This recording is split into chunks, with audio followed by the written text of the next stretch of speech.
Salam konstruksi, Bapak Ibu. Berjumpa kembali bersama kami Apeknas. Ya, saat ini kita mengangkat tema FGD ini, kebijakan aktual usaha jasa konstruksi. Selasa 13 April 2021. Ya, Bapak Ibu, kalau nanti suara saya kurang jelas, bisa dikasih info ya dengan mengangkat tangan ataupun ada di grup chatting. Bila ada pertanyaan bisa disampaikan di grup chatting. Oke, ini dia kebijakan aktual usaha jasa konstruksi. Next slide.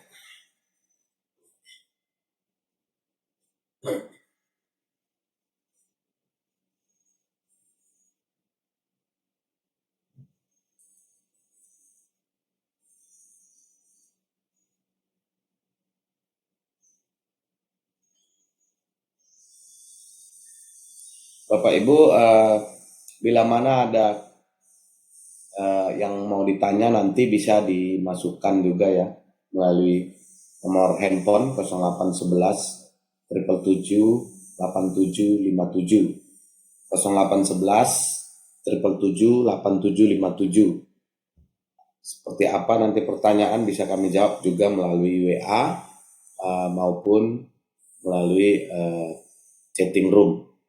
Silakan Bapak Ibu yang mau bertanya ataupun yang mau mendapatkan materi presentasi FGD ini bisa diminta kepada sekretariat di telepon 0811 777 8757. Ini pemberdayaan anggota kita akan mulai siapkan webinar kita Selasa 13 April 2021. Next slide.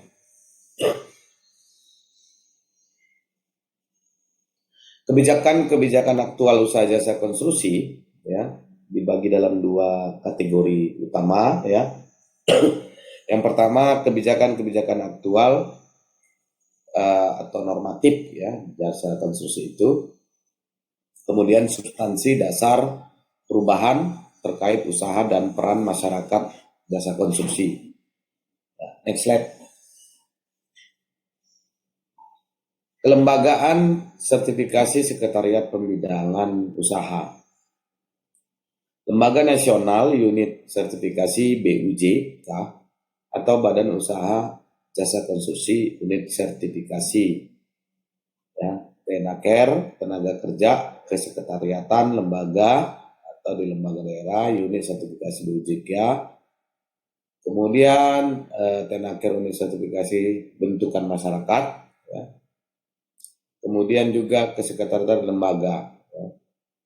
Dan setiap level provinsi juga harus mendapatkan license atau lisensi ya.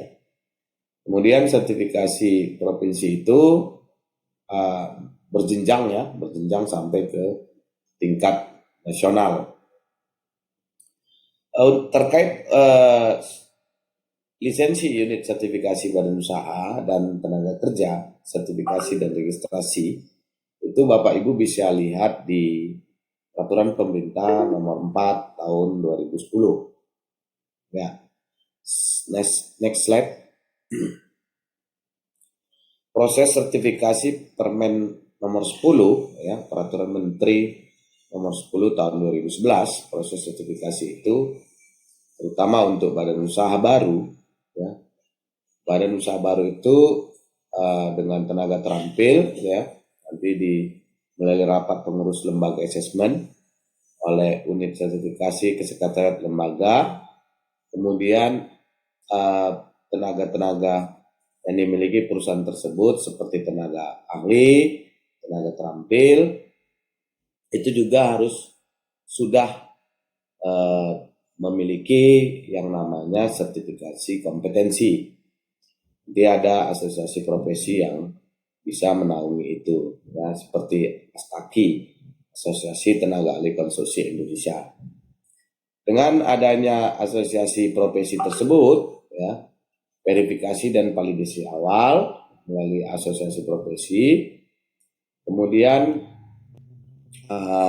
untuk itulah badan usaha itu bisa melakukan pemenuhan dokumen ataupun persyaratan yang dibutuhkan untuk pengajuan sertifikasi badan usaha. Penerbitan sertifikasi yang bisa dilakukan oleh masyarakat itu banyak sekali ya Bapak Ibu. Bisa dalam bentuk tenaga ahli ataupun tenaga terampil, tergantung unit sertifikasi bentukan masyarakat tersebut. Next slide.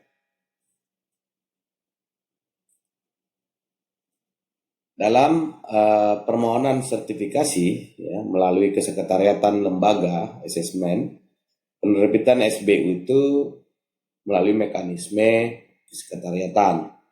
Kemudian nanti kesekretariatan akan melakukan asesmen terkait unit sertifikasi, kemudian melakukan sidang evaluasi, dan dalam hal ini berita acara kelayakan ya, BAK.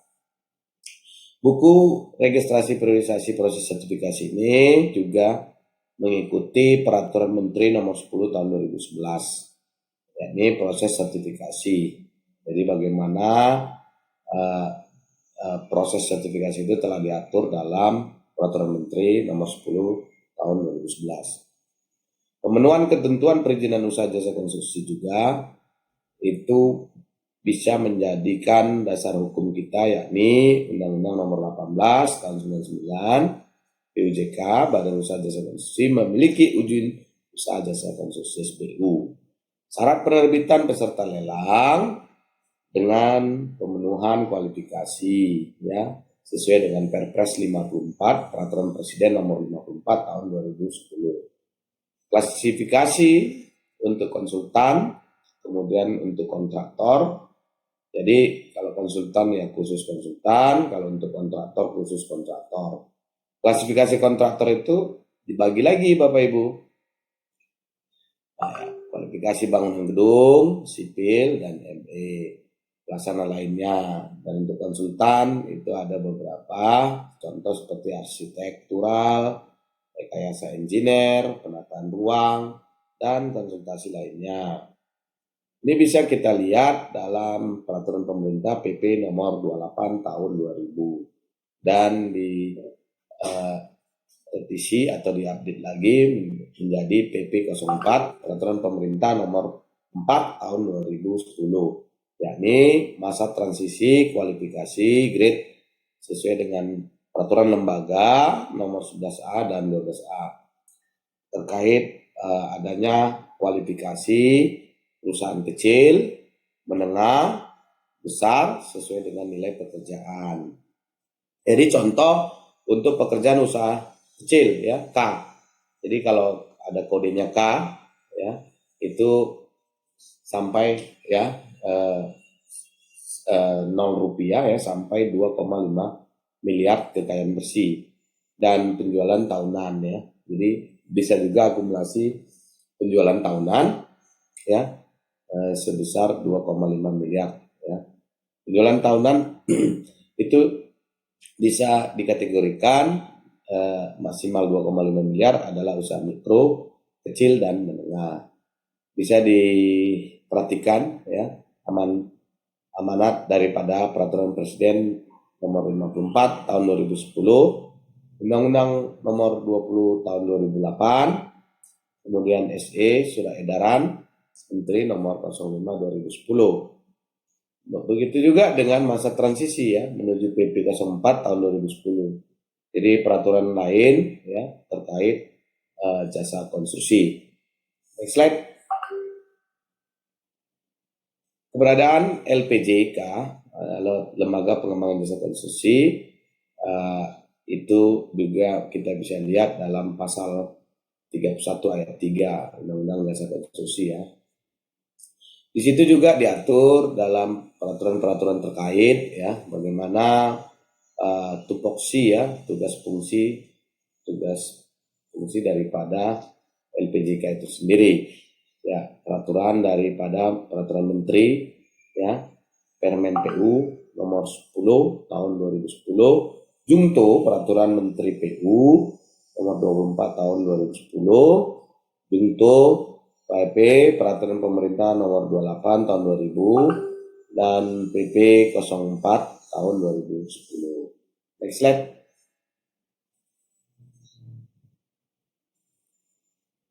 Jadi harus diingat juga bahwasanya dalam pasal 25 PP 4 2010 tersebut tidak dicabut karena putusan hak uji material ya dalam nomor 15P garis miring HUM garis miring 2011 atas Permen 10 2010 dengan amar putusan menolak keberatan hak uji material. Dengan demikian Permen PU nomor 10 PRT M 2010 Junto Permen PU nomor 24 garis miring PRT garis miring M garis miring 2010 bersifat final dan mengikat. Itulah daripada putusan hak uji material oleh MK ya. ADART LPJK tahun 2008 sudah tidak mempunyai kekuatan yuridis yang mengikat. Pemilihan pengurus yang berdasarkan ADART merupakan perbuatan melawan hukum karena prosesnya tidak mengindahkan peraturan perundang-undangan yang berlaku. Jadi putusan MA nomor 11P garis miring HUM garis miring 2010, putusan hak uji material nomor 15P garis miring HUM garis miring 2011 terkait judicial review. Jadi ini harus diperhatikan ya Bapak Ibu ya. Next slide. Pembentukan unit sertifikasi petunjuk teknis ya. Registrasi badan usaha jasa konstruksi pasal 12 ya. PP 28 tahun 2000. Badan usaha baik nasional maupun asing sebagaimana dimaksud dalam pasal 6 yang telah mendapat sertifikat klasifikasi dan sertifikat kualifikasi wajib mengikuti registrasi yang dilakukan oleh lembaga. Pemberian tanda registrasi badan usaha sebagaimana dimaksud dalam ayat 1 dilakukan dengan cara meneliti, menilai sertifikat, klasifikasi, dan sertifikat kualifikasi yang dimiliki oleh badan usaha tersebut. Ketentuan lebih lanjut mengenai persyaratan registrasi sebagaimana dimaksud dalam ayat 1 ditetapkan oleh lembaga. Inilah fungsi daripada Lembaga Pengembangan Jasa Konstruksi atau LPJK. Next slide.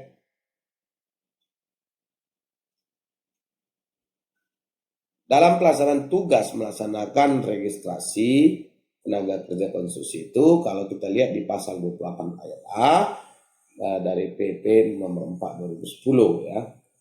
Tenaga kerja konstruksi sebagaimana dimaksud dalam pasal 28 ayat 1 ya, huruf C ya, lembaga tingkat nasional membentuk unit sertifikasi tenaga kerja nasional, begitu juga dengan lembaga di bawahnya ya, membentuk unit usaha nasional. Next slide. Kewenangan dan tanggung jawab lembaga ini bisa kita lihat di pasal 29 PP 4 2010. Lembaga mempunyai kewenangan dan tanggung jawab dalam memberikan lisensi kepada unit sertifikasi badan usaha dan sertifikasi tenaga kerja. Itu tadi ya, kalau Astaki untuk asosiasi profesinya, asosiasi tenaga ahli konstruksi Indonesia. Kemudian kalau untuk asosiasi badan usahanya APEKNAS, Asosiasi Pengusaha Pelaksana Kontraktor dan Konstruksi Nasional ya. Jadi pertanyaannya kesetaraan sertifikasi ini apakah lokal atau penduduk Indonesia, warga negara Indonesia dengan warga negara asing? Sama, jawabannya sama ya Bapak Ibu. Itulah namanya kesetaraan ya, kesetaraan. Jadi kesetaraan sertifikasi tenaga ahli lokal maupun ekspatriat ya. Jadi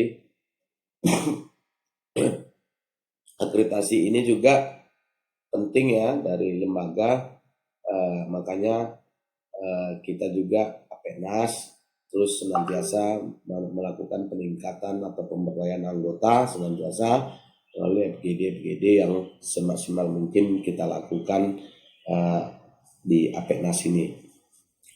Next slide. Lembaga-lembaga terkait bentukan daripada lembaga ini bisa juga melihat kebutuhan masing-masing daripada lembaga tersebut. Next slide.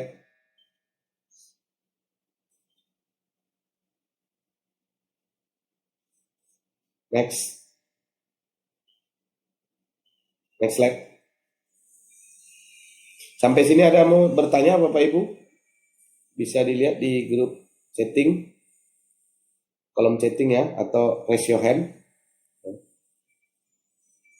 Ketentuan-ketentuan yang diamanatkan Permen ini terhadap LPJK ya, bahwasanya LPJK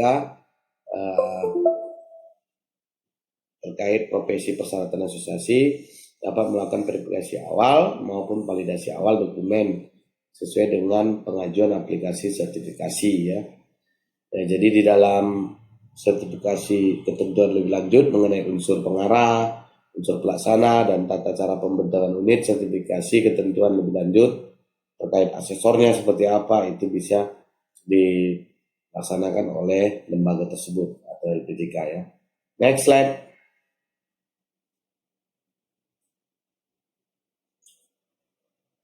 Unit sertifikasi Badan Usaha Nasional ya, atau pengarah, kepala pelaksana Badan Usaha, pelaksana gedung, BU ya, Badan Usaha Pelaksana Bangunan Sipil ya, Badan Usaha Pelaksana Mekanikal, Elektrikal, dan lainnya. Ada juga meliputi bidang administrasi, subbidang standarisasi, subbidang sertifikasi, ataupun terkait sertifikasi bidang manajemen mutu ya, itu juga ada.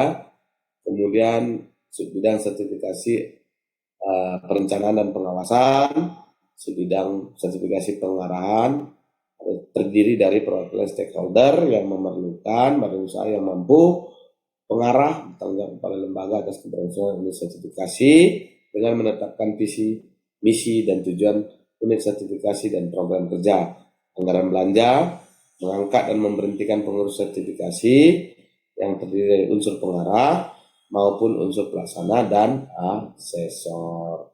Di sini ada yang mau bertanya Bapak Ibu, silakan raise your hand dan tulis komentar atau masukan di grup atau di chatting room ya.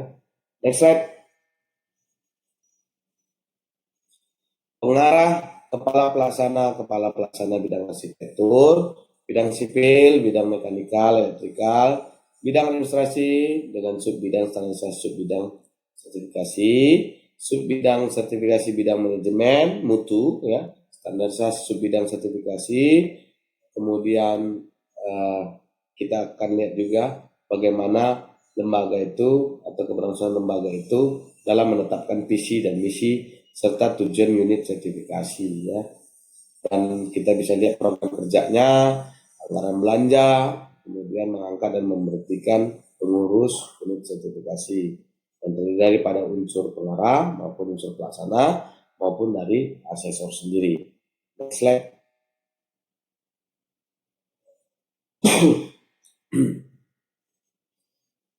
Jadi pengarah struktur organisasi ketua, ada ketua, ada pengarah bidang bangunan, ya, ada gedung anggota, pengarah bidang bangunan sipil, anggota pengarah bidang mekanikal, elektrikal, dan jasa pelaksana lainnya.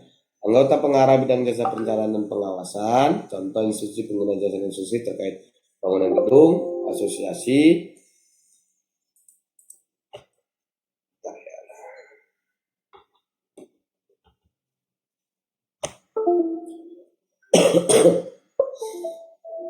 ya.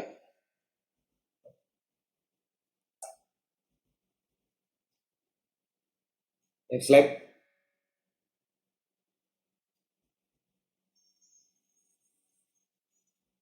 Ada banyak subbidang ya Bapak Ibu di badan usaha ini ya. Contoh bidang tata lingkungan, bidang manajemen ya, kemudian mekanikal elektrikal, manajemen pelaksana ya, bidang sipil, bidang arsitektur, tapi itu tetap dikelompok-kelompokkan ya.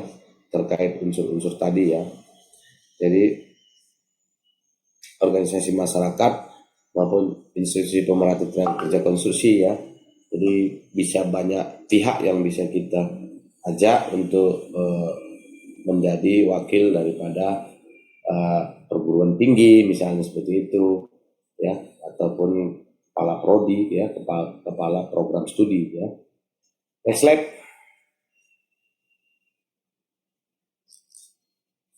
Jadi unsur pengarah itu USB ya, USB namanya unsur pengarah, USTK ya,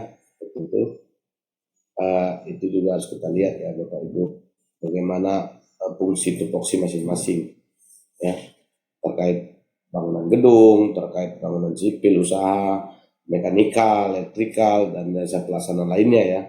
Jadi ini juga harus kita perhatikan, memang betul-betul kualifikasinya, terutama untuk asesornya memang wajib memiliki. Jadi biasanya kan proses asesor itu ya Bapak Ibu, dia memang pertama background pendidikan ya, background pengalaman, kemudian secara linear cocok apa tidak bidang keilmuan secara akademisi dia ya, terus dia ambil bidang keilmuan yang mau disertifikasi, kemudian dia nanti akan mengikuti pelatihan asesor seperti itu juga ya, next slide.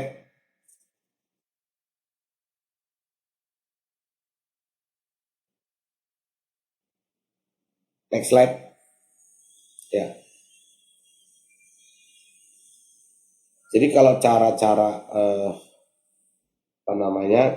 sertifikasi ini ya, itu memang harus betul-betul mengikuti prosedur ya.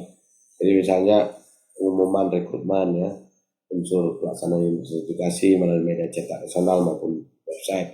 Kemudian melakukan seleksi administratif ya, uji psikologi, uji pengetahuan substansi ya, kemudian interview atau wawancara ya. Jadi kalau kriteria unsur pelaksana sekurang-kurangnya meliputi pertama pengetahuan regulasi jasa konstruksi nasional, kemudian memiliki pengetahuan persyaratan perizinan badan usaha di Indonesia, memiliki pengetahuan tentang proses sertifikasi dan registrasi, ya, memiliki kompetensi sesuai bidangnya. Jadi dia harus betul-betul kualifikasinya, misalnya dia SKA, sertifikat keahliannya apa, ya, sesuai dengan sertifikat keahlian dia, ya, kemudian asesornya juga begitu. Jadi kalau semua pengetahuan yang dimiliki calon itu ya, sehingga bisa menciptakan teamwork yang good corporate governance ya, memiliki integritas dalam menjaga proses sertifikasi yang adil dan transparan. Penyusunan mekanisme rekrutmen dan kriteria unsur pelaksana juga harus berdasarkan ketidakberpihakan kepada satu golongan. Itu yang perlu diingat ya Bapak Ibu. Next slide.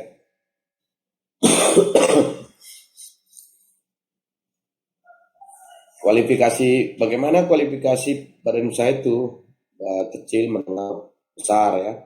Itu juga harus dilihat ya, penyetaraan klasifikasi dan kualifikasi badan usaha jasa konstruksi.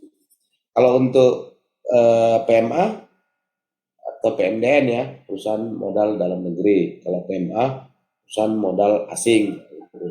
Tetap sama ya, tidak ada pembedaan, jadi kesetaraan yang sama. Itu yang Bapak Ibu, tetap jadi nggak ada perbedaan, kesetaraan yang sama. Next slide.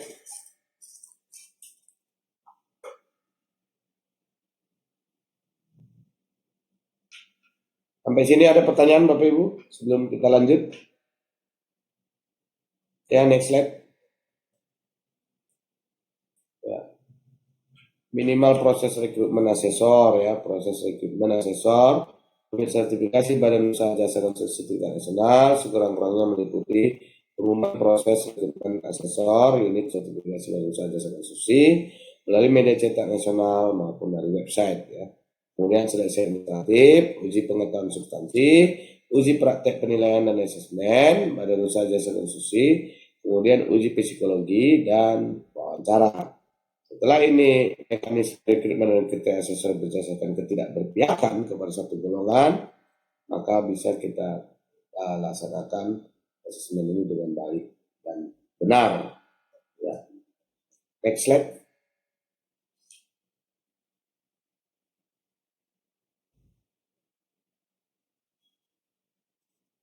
Ya, begitu juga dengan asesor ya.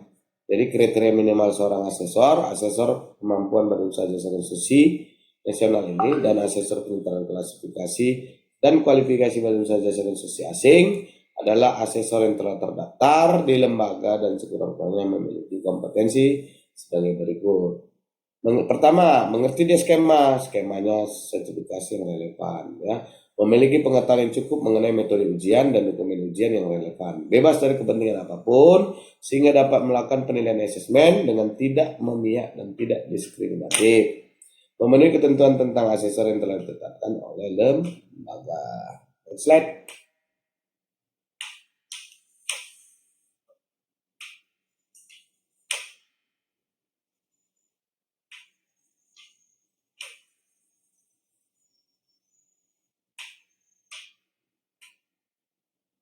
Ya, untuk proses pembentukan unit sertifikasi tingkat nasional ya, itu mengajukan lisensi ya. Jadi kalau sudah dapat lisensinya baru bisa dilanjutkan. Ya, next slide. Next. Ya, ini unit sertifikasi tenaga kerja bentukan masyarakat ya.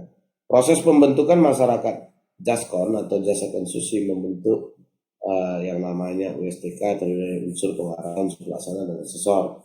Mengajukan pendirian dan pengesahan kepada notaris, memastikan tidak merangkap sebagai institusi pelatihan untuk tenaker yang disertifikasi, kelembagaan menyiapkan materi dan metode kompetensi yang berpedoman pada SKKNI, standar kompetensi tenaker ya, tenaga kerja internasional ya, yang telah diadopsi pemerintah menjadi SKKNI, standar kompetensi nasional Indonesia, kayak SNI gitu ya Bapak Ibu. Oke.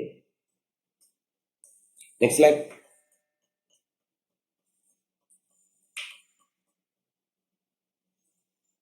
Jadi kalau kita lihat ruang lingkup juknis lisensi proses lisensi sertifikasi ini juga harus kita lihat yang kalau pembentukan masyarakat seperti apa, kalau nasional seperti apa.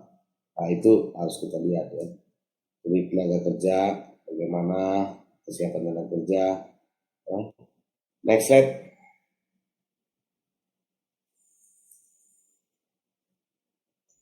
Ya, ini ada persyaratan ketentuan umum ya, bagaimana penerbitan lisensi dan dapat diperpanjang melalui mekanisme penilaian yang sama ya. Untuk perpanjangan lisensi, pemberian lisensi berdasarkan penilaian terhadap permohonan perpanjangan lisensi dan mempertimbangkan hasil pelaksana tim pelaksana lisensi unit sertifikasi yang belum layak, maka lembaga akan memberikan keputusan penolakannya yang disertai alasan penolakan.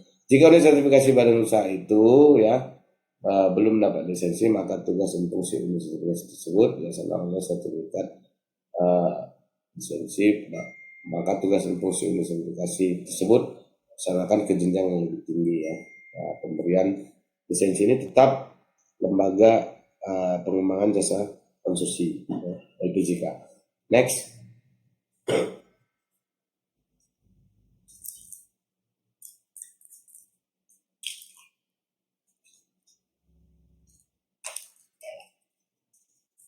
Ini juga ya pembagian tugas itu jelas disebutkan ya. Kita lewatkan ini, lanjut next slide. Ya, ini pengurus lembaga 1 orang, kelompok unsur asosiasi perusahaan, asosiasi profesi, unsur pemerintah seperti itu ya, dewan komite lisensi. Jadi pembagian tugas dewan komite lisensi juga memberikan rekomendasi pemberian lisensi dari hasil penilaian tim pelaksana lisensi kepada pengurus LPJK ya. Nah, melaksanakan penilaian terhadap permohonan lisensi dan juga unit sertifikasi bagi usaha konstruksi, kemudian menyampaikan hasil penilaian lisensi kepada Dewan Komite Lisensi, melaksanakan pengawasan terhadap unit sertifikasi badan usaha jasa konstruksi, kemudian membuat laporan hasil pelaksanaan pengawasan unit sertifikasi asesor atau lisensi asesornya. Next. Ya, ini komite lisensi itu ya dari 5 atau 7 orang ya.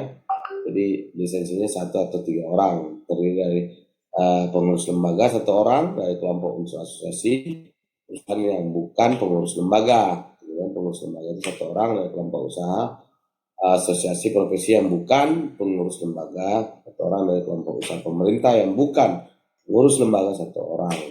Jadi dari kelompok unsur pakar atau perguruan tinggi atau akademisi yang bukan anggota pengurus lembaga itu bisa mewakili 1 orang.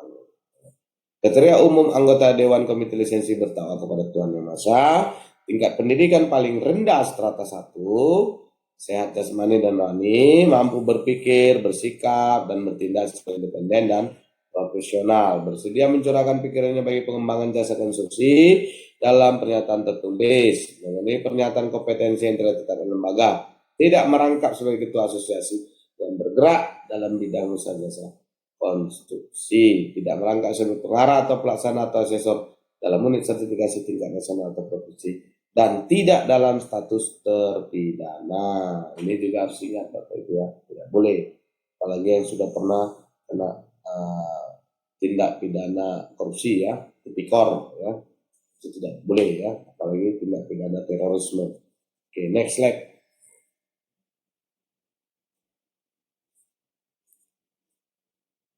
Ya, ini asesor lisensi ya, bagaimana pemberian lisensi asesor itu memenuhi atau tidak memenuhi daripada hasil kompetensi itu ya, atau asesmen tersebut. Next slide. Pertanyaannya, kalau misal dia tidak lulus atau tidak ini ya, tidak kompeten ataupun tidak terpenuhi, bagaimana? Bisa nggak mengajukan banding? Bisa Bapak Ibu, ajukan banding, bisa. Ada nanti formnya, tinggal diminta untuk melakukan pengajuan banding ya. Oke. Audit kecukupan juga harus dilihat Bapak Ibu ya, bagaimana audit kecukupan dari aspek teknisnya, bagaimana aspek kelembagaan, bagaimana penilaian lapangan pemberian lisensi bila telah memenuhi persyaratan atau tidak memenuhi unit sertifikasi, maka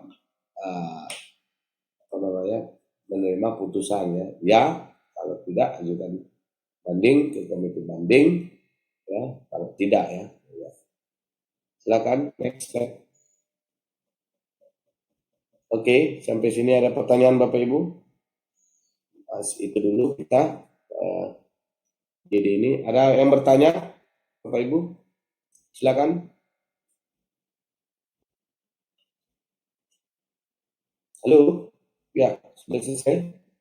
Ada yang mau bertanya Bapak Ibu? Mila. Iya Pak. Ya, di grup chatting nggak ada yang bertanya ya. Ini pada sibuk semua kayaknya Bapak Ibu. Oke, kita ketemu lagi ya. Nanti kalau ada pertanyaan-pertanyaan bisa dilihat di grup kita, di WA grup kita maupun di Japri WA ke sekretariat 0811